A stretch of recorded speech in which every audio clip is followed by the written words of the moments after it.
Hi guys, asanteni sana. Thank you for coming. I know you have very crowded schedules. I'm going to read a short statement. By my side is Willis Otieno. I'm sure you all know him. He was my running mate in 2022. Na ako hapa. Let me proceed.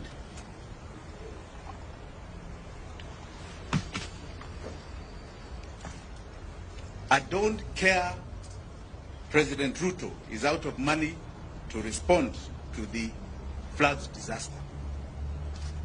Dear Kenyans, today I am deeply saddened by the devastating large number of Kenyans who have died, injured, or have had extensive destruction to their lives during these flash floods. Equally, I am extremely disappointed with the inept and incompetent Don't Care Ruto, who has found it unnecessary to declare these floods a national disaster. This presidential indifference to the enormous human suffering of the Kenyan people is appalling and horrifying. A Don't Care Ruto must unequivocally apologize to the people for his contemptuously abandoning them. On behalf of myself and my family, I would like to extend my heartfelt condolences and sympathy to all the bereaved families and all those adversely affected by this unforgiving disaster. I stand in solidarity with you during this difficult time. Kenyans, in the last more than 72 hours of Kenya Kwanza government in action to set up and coordinate rescue and emergency services across the country, it has exposed a Don't Care Ruto as a government that is financially bankrupt. All Kenyans affected by this horrible disaster are entitled to receive full government assistance. After all, that is why we pay taxes, consistent with their urgent needs and priorities. A legitimate government is responsible for the safety and well-being of its citizens. That is the oath a Don't Caring Ruto took to protect life and property.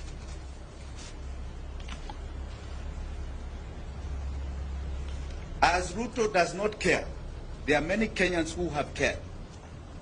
Kenyans and friends of Kenyans have come out to express their compassion and render generous support, including taking risks to rescue our brothers and sisters. Our togetherness is our strength. I would like to mention just about 3 people here that have stood out across this city of Nairobi. One is a lady called Mzalendo Wanjira of Mathare, and a lady called Hanifa of Mathare. I also, you know, they say the rich also cry in such crises. In Runda, there is a man called Pascal Kambuda who has been very critical in removing a lot of the drainage in people's homes there. These are heroes, and I'm sure many, many heroes from Maimahio to Elwak to Kilifi are going to come out so that you see the true Kenyans that are patriotic. This disaster has demonstrated to Kenyans that our country is not exceptional. God loves us, but we are not necessarily so-called shielded. We are vulnerable and fragile. Our long-standing systemic political failure is sinking this country into the abyss. Further, this disaster has brought forth the crippling effect of our mammoth debt. A Don't Care Ruto can no longer live in denial. This debt is painfully killing this nation. Because of the debt crunch, this country is out of money to meet its even most urgent requirements such as this. Funding our rescue emergency services. You've not even seen the activation of our disaster center because they cannot find the money. We have been humiliated taking a begging bowl around the world in order to help our people at a time of need. In July 2022, I brought the attention of this nation to a forensic report we did on the public debt heist. We warned that the country is dangerously heading to debt distress with dire consequences. We are now living it. We are now living it.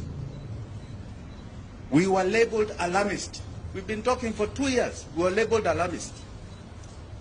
Today, we are officially a country in debt distress.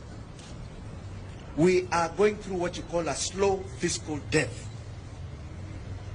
Neither raising taxes or borrowing more can resolve our chronic problem. Our country is disastrously sinking, fueled by this crushing debt. We are forced into a choice of servicing enormous debt and odious debt to serving our people. The levels of debt are so staggering. Public debt is estimated at 73.2% of GDP. What is more crucial, and I think you should note this, is that today, as we talk, in 9 months, 83% of our tax revenue is going to the payment of debt. It's going out. Doesn't serve us. It is going out to bad debt. The government has no money to react to our crisis. And unfortunately, the blue-eyed boys of the IMF and Western capitals, even those who are here, are busy telling us that our economy has stabilized. That is a lie. To understand this devastating debt situation, I don't care Ruto has no money to fund this crisis of floods. He is unable to meet his development and service provision obligations. He cannot pay pensions to retirees. He is unable to make disbursements of constitutional revenue share to counties. You've seen governors complaining about no money to mitigate against this current disaster too. His funding education capitation has become a nightmare to him, forcing schools to charge exorbitant parents' fees.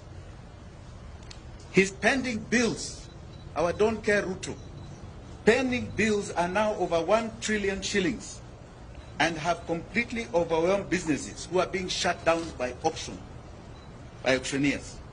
Our public health system has literally collapsed due to callous failure to pay our doctors, negotiated and signed CBA agreement. I don't care Ruto must stop lying to Kenyans. Tomorrow, civil servants and workers are celebrating Labor Day with tears and bleeding hearts because of these crippling tax conditions. Kenya is officially under IMF economic and fiscal straitjacket. IMF has imposed toxic, irresponsible and harsh policy conditions that have only worsened the country's dire economic situation. While I don't care Ruto took a high-interest loan to avert a direct default on the 2 billion euro bond maturing in June 2024, this has only compounded the debt problem. The country already has debt distress that is sucking oxygen out of the economy. The expensive loan is partly resolve the threatening Eurobond crisis, only kicked the can down the road at a very high cost. Borrowed loans in excess of the next 2 generations to pay in violation of the Constitution. The only way out for Don't Care Ruto is to stay with his current painful fiscal and tax policies, path which is taking the economy to the grave. Alternatively, he agrees to what we have suggested over and over again, debt default, and kickstart a process of debt restructuring. In agreeing to default, I don't care Ruto will be breathing fresh space into Kenyans' lives. This will pave way for an independent, comprehensive forensic audit and investigation of public debt, and allow the country to agree on the necessary radical economic and government structural reforms. The sovereign debt challenge can no longer be treated as a movement of wagons of borrowing, spend and tax. This has to be established and contestably evidence of the fact of the real public debt. The sovereign people of Kenya must get a comprehensive picture of the nature of debt, what it was borrowed for, was it lawful, whether it was utilized for the purpose that it was borrowed, was there value for money, and the authorization to borrow the debt. Those who have been borrowing humongous loans without adhering to the Constitution and budget laws must be held individually and collectively liable. They must be paid. They must be made to pay this debt. In conclusion, Kenya's economic problem is a political problem. Please understand it. I don't care Ruto is the main problem. He ascended to power through political lying and deceit. He lacks political legitimacy. He has escalated his lying to grabbing. He is lying by grabbing Kenyans' hard-earned incomes through mpende msipende punitive taxation. The gross mishandling of the devastating funds has only confirmed this. He has reached his dead end. Don't care Ruto must go now. Asanteni sana.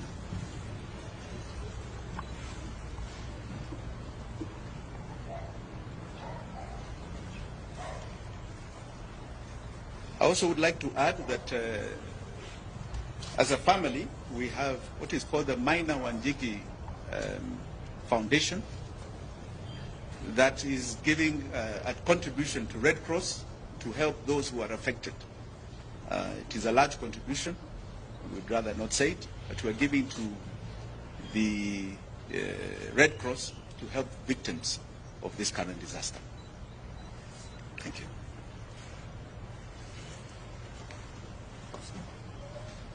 Any questions? No? Okay. Thank you.